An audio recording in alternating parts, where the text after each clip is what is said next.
Здравейте от шоурума на Seven Cars. Тук сме да ви покажем този Mercedes C300W 206. Колата е произведена 2021 година, двойка дизел двигател и пробег от 227 000 км.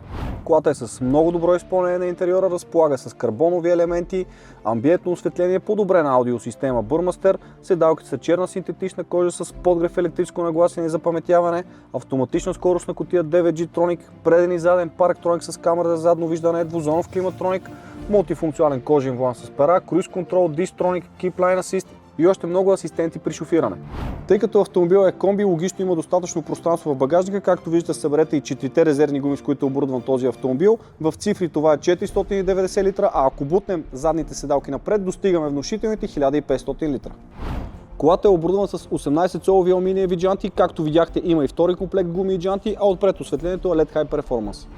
Автомобил е внос от Германия с един предишен собственик и пълна сервизна история. Налична е в нашия шоурум и може да видите всеки работен ден от 9 до 6, както и събота от 10 до 4. Пуснете едно запитване на sevencars.bg за повече информация. Харесайте това видео, абонирайте се за канала ни и ни очаквайте с още много интересни предложения.